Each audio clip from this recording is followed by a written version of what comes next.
Tragedi berdarah di hari terakhir persekolahan penggal pertama meragut nyawa 8 pelajar yang dalam perjalanan pulang bercuti. Peristiwa menyayat hati ini bukan sahaja merobek perasaan keluarga mangsa tetapi turut menghantui penduduk sekitar. Trauma itu berterusan beberapa tahun selepas kejadian. Mereka masih boleh mendengar jeritan dan tangisan meminta pertolongan. Suara mereka begitu menyayat hati, sama kuat dengan bunyi kereta api melanggar bas itu, kata seorang mangsa yang terselamat. Peristiwa paling ngeri dan tidak dapat dilupai. Demikian kata Hassan bin Abdullah, 22 tahun, semasa kejadian kepada media massa mengenai tragedi terburuk yang mengorbankan 11 nyawa di kampung Lembah Tapa, Lemal. Hassan, seorang anggota pengakap, adalah antara penumpang bas milik Syarikat Kenderaan Melayu Kelantan SKMK sewaktu ia dirempuh kereta api barang ketika itu melintasi laluan kereta api yang tidak berhadang pada jam 1.45 tengah hari Khamis 30 hari bulan Mac 1972.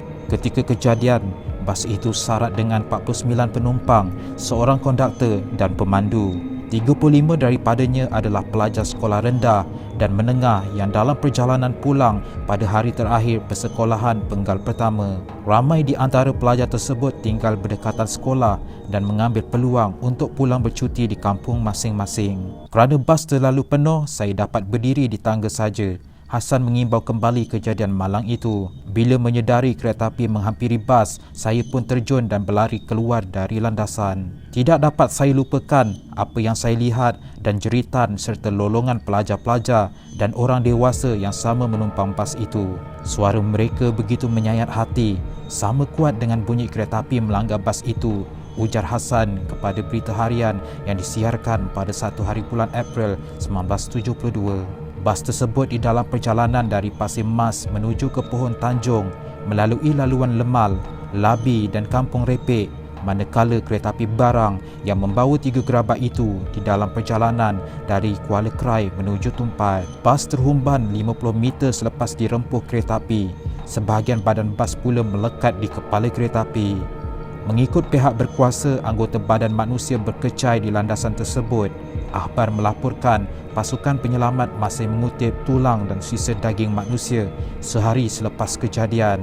9 mangsa terkorban serta-merta, manakala satu lagi turut terbunuh kemudian di tempat kejadian. 30 mangsa cedera parah termasuk 28 perempuan. Seorang dari mangsa berusia 15 tahun yang cedera parah meninggal pagi esoknya di Hospital Besar Kota Baru. Dia adalah di antara 8 pelajar yang diragut nyawanya dalam insiden yang turut mengorbankan pemandu bas malang itu. Para pelajar yang terlibat di dalam kemalangan ngeri itu ialah dari Sekolah Menengah Sultan Ibrahim, Sekolah Menengah Lemal, Sekolah Menengah Pasir Mas, Sekolah Kebangsaan Lemal, Maktab Kadir Adabi Cawangan Pasir Mas dan Sekolah Arab Pasir Mas. The Straits Times juga melaporkan seorang saksi, Ahmad Awang, bekas pemandu kereta sewa, mengesyaki pemandu bas itu cuba menukar gear sewaktu di lintasan. Jika tak salah, saya lihat seolah-olah bas itu terhenti di tengah lintasan, ujar Ahmad yang ketika itu berdiri di perhentian bas yang jaraknya tidak sampai 10 meter dengan tempat kejadian. Ahmad memberitahu akhbar beberapa minit sebelum itu, bas tersebut berhenti di perhentian itu untuk menurunkan dan mengambil penumpang. Ahmad mendakwa melihat ramai pemandu berdiri berdekatan dengan tempat pemandu bas. Akhbar yang sama melaporkan seorang penumpang berusia 17 tahun yang terselamat berpendapat pemandu bas tidak nampak kereta api itu kerana pandangannya terhalang oleh jambatan besi berdekatan tempat lintasan. Kebanyakan penumpang yang terselamat duduk di bahagian belakang bas. Menurut pemandu kereta api Abu Qasim bin Ishaq, dia melihat bas itu melintasi landasan 10 meter sahaja dari kereta api yang dipandunya. Saya jerit, bahaya, kata Qasim kepada The Straits Times yang disiarkan pada 1 hari bulan April 1972. Abu Qasim, 39 tahun, cuba memberhentikan kereta api itu serta-merta tetapi ia sudah terlambat. Kereta api itu merempuh bas dan terseret sejauh 30 meter. Sementara itu, The Straits Times turut melaporkan Menteri Komunikasi Tan Sri Saadun Jubair merayu kepada Menteri Besar Kelantan supaya bekerjasama dengan pelbagai pihak untuk pastikan keselamatan di lintasan yang tidak berpagar. Saadun memberitahu sewaktu beliau memegang jawatan Menteri Pengangkutan, beliau telah meminta kepada Menteri Besar supaya membina penghadang di lintasan-lintasan kereta api. Malangnya menurut Saadun, permintaannya tidak diendahkan. Menteri Besar Kelantan yang amat berhormat Datuk Asri Muda di dalam responnya memberitahu Berita Harian, kerajaan negeri baru saja membuat keputusan untuk mengemukakan cadangan supaya penghadang dibina di lintasan tersebut. Asri yang juga yang dipertua Parti PAS melahirkan rasa duka cita pihak kerajaan negeri kerana cadangan yang diluluskan oleh kerajaannya itu belum sempat dibawa ke pengetahuan Kereta Api Tanah Melayu.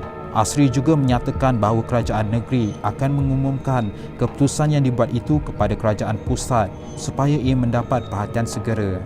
Akhbar yang sama melaporkan Menteri Persekutuan Tengku Ahmad Ritauddin menziarahi mangsa-mangsa yang cedera di Hospital Besar Kota Baru. Ritauddin melahirkan rasa duka citanya terhadap kejadian tersebut, terutama sekali kerana sebilangan besar yang menjadi mangsa adalah terdiri dari para pelajar. Penumpang yang terkorban ialah Hashim bin Muhammad 16 tahun, Sukri Ibrahim 16 tahun, Kamarudin Ibrahim 9 tahun, Razali Muhammad 17 tahun, Engkin Yen 14 tahun, Rohani Isa 14 tahun, Maznah binti Nur 15 tahun, Rashidah Hassan 16 tahun, Wan Naswan Sulong 50 tahun, Abdullah Ismail 35 tahun dan pemandu bas Ismail Hamid 45 tahun. Semoga roh mereka dicucuri rahmat. Sekian, terima kasih.